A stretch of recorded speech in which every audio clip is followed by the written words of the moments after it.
What up, YouTube? Bringing back another video on the wheel portfolio. This week was actually pretty terrible for me. It's probably the worst week I've had.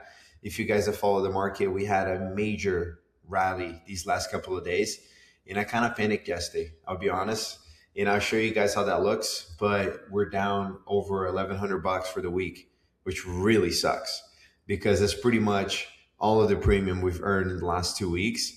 And I'm grateful that at the end of the day, I'm kind of just at break even at this point.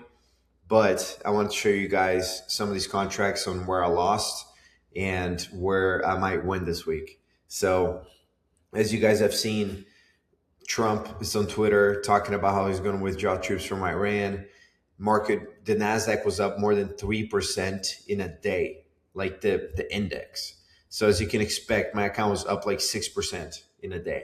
I was not predicting this much volatility, I'll be honest. I knew that whenever Trump or the US in general was going to withdraw from Iran, we're going to see a major rally, and I've been talking about it, but I didn't expect it to see it so soon and so violently, honestly, because whenever Trump tweeted on Monday, the market just kind of rallied like crazy, man. Like you check it out here in the morning at 7 a.m., it's pre-market rallying like insane. And now we're kind of consolidating a little bit. I think, again, whatever he said was just kind of like not true.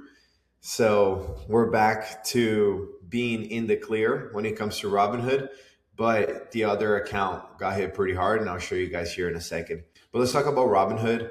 I sold a covered call on my position with the $70 strike a couple of days ago for a $47 premium, and this was on the 31st, right in the morning time. And this was when we already were at a pretty green day and a great day on the 31st. I'll show you guys here. So this is what we had. Like we had a pretty big green candle at the start of the day. And I'm like, dude, this is awesome. Like we might see a little bit of a recovery. And this was already like a 3% day for Robinhood, or about 3%. And I'm like, awesome. Let me sell my covered calls. I'll be in the clear. And we saw a little bit of a drop. I'm like, oh, good. Yeah, I'm good. But then this is what happened. We saw like a 10% week for Robinhood up until like yesterday, pretty much, where we're back into being out of the money with our contract. And honestly, I kind of messed up, guys. I'll be honest. With my Meta and Google, I was not ready to let them go. And I'll show you how that looks in the other portfolio. But at least on the Robinhood side, we're good. And I'll probably, going forward, I'll probably just trade it with this account and not the other bigger positions, because it's just less stress and it's easier. So let me cut to the other portfolio so you guys can check that out. Back with the other portfolio, this is where I have my Amazon, AMD, and Meta leaves and my Google shares that I've been telling you guys about. So what I'm doing essentially is I have a leap. So this contract expires 2028, and I'm selling calls against it. So it's called the poor man's covered call. And we won't go too much in depth, but I believe in Meta, AMD, and Amazon as pretty bullish positions for me. And this is a big deal. I mean, this is a big contract. I didn't want to get it assigned, and I kind of panicked, I'll be honest.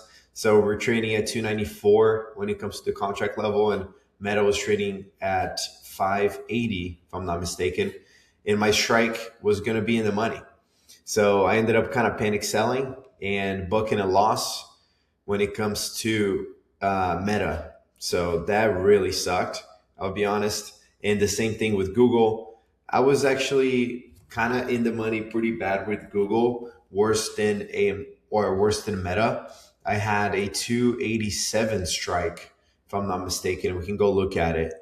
And we were trading at close to 300. So I'm like, fuck, dude, I'm going to have to sell my shares at 287. Like, this really sucks. I'm going to have to pay taxes and all this. Like, I was not ready for all that. So I kind of panic sold. And, it sucks because I'm down like $1,000 from my negligence and my risk tolerance not being adequate to what I want to stomach. So this is just a learning lesson, but I still wanted to share with you guys because I'm all about being transparent. So check this out. I sold a covered call with a 287.5 strike expiring today, and I bought it back for $500 more than what I sold for. So pretty bad. I mean, I think at the end of the day, I made the right decision. So at 287.5, we would have been in the money and I would have been assigned. I could have rolled. But then, if we see another green week next week, I'm just chasing the bottom, really. Like my contract's just getting more in the money and it's just a shit show. It's just a mess. And I didn't want to go through it. So I just kind of wiped my hands clean. I booked a loss for $500 and it kind of sucks, but that's the way it goes sometimes. This is not all about winning. Let's look at the Meta call that I sold where I messed up. I had a 577.5 strike expiring today, very similar to what we saw with Google. And I was actually pretty in the money right here as well. Meta was trading at like 580, 585, 590 even yesterday. And I'm like, I'm cooked. I'm cooked. Like my contract's going to get assigned. I'm going to be like 4 or 5 grand down because this is not a good assignment for me. So I ended up buying it back for 720, booking a major loss for $560. And I'll show you guys on the Excel how that all looks. But this really sucks, guys. I'll be honest. And I messed up and I'm not happy about it. I kind of let my emotions took over a little bit because I'm kind of attached to these positions. I think Meta at this price is actually a phenomenal buy, and I did not want to let it go. So ended up messing up and buying it back. If I actually just held my contract, I would have been probably fine because they're trading at 560 today, and we saw a pretty big red day today as well as a pre-market. So, probably could have held and been fine with the Meta. The Google, not really up where I would have been assigned. But that's just how it goes sometimes. Like we saw a violent recovery from 520 to almost 600. Like this is insane. This is like 10% in like a couple of days. So pretty insane price action we've been seeing lately with Trump tweeting and talking about Iran. I still hold my position on whenever all of this Iran stuff is over, the market's going to go back to where we saw in, a couple of weeks or even a couple of months ago. So remain ready. I would be loading up on some of these positions that you're bullish on because I think we could see a pretty big rip after all of this is over. So let's cut to the Excel and let's go over some of these losses. So back with the Excel right here, guys. This is a pretty familiar view to you guys who've been following. So this is week 3 of our challenge. We actually lost $1,127. We're probably not gonna sign on this and make $47. So let's just, for the sake of the video, I'll just put 47. That puts us at negative $40 in premium earned with all of this work. So prior to this debacle of this week, we were actually up over $1,000, including the $58 cash back that I got from Robinhood Gold.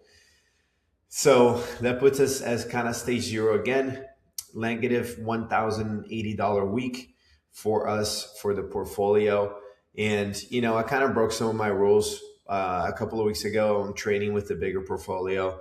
I just wanted to do the smaller one, and I think that's what I'll do going forward. And we'll just track how the Robinhood portfolio goes with Netflix as well. And maybe we'll get fancy and start selling some covered calls on Netflix. But as of now, we'll keep it slow. We'll keep it small. And because this honestly takes a lot of attention and energy. And I don't necessarily have the most time to dedicate to just doing this full time right now. So for now, we'll probably just do Robinhood and keep the challenge going, see how good I can get with trading covered calls. But this is how it looks right now. Not necessarily super happy with this. I could have just held my Meta position and saved myself $500. But you do what you can do. And, sometimes you just kind of have to cut your losses short and carry on. Because my thesis was that, so last April we saw the tariffs and the market just had like a gnarly V recovery. I still think something like this will happen with us this year. And I thought yesterday was going to be it. And it might still be it, maybe next week. But I was not about to get caught in all the volatility and cap myself of the gains from my longs. So ended up booking a pretty big loss. But that's all right. We're kind of break even. I didn't actually lose any money. I actually lost $40, but it's just a learning lesson, I suppose, and pretty big loss. But I still want to share with you guys how that looks on the portfolio. Negative $1,080 week for us. So it's pretty brutal, but that's all right. Hopefully you guys enjoyed. Learned a little bit about the downsides of actually selling covered calls. Whenever you get a 3% QQQ day, you're going to get caught, right? And you can't even predict that day, like it just kind of happens. We actually saw the best day since April of last year, yesterday. So, like, how do you predict for that? How do you predict for a 3.5 QQQ gain? You don't, you can't. So, and that's the downside of selling covered calls. Stuff moves really fast and you can get caught and actually get down like $1,000 like I did this week. So hopefully this serves as a learning lesson for you guys and for me as well. But still happy with the results, and it's just another learning lesson, another mistake that we learn from and keep growing from it. So hopefully you guys enjoyed, and don't forget to leave a like and subscribe. And I appreciate you being here. I want to see you guys win. Talk to you soon.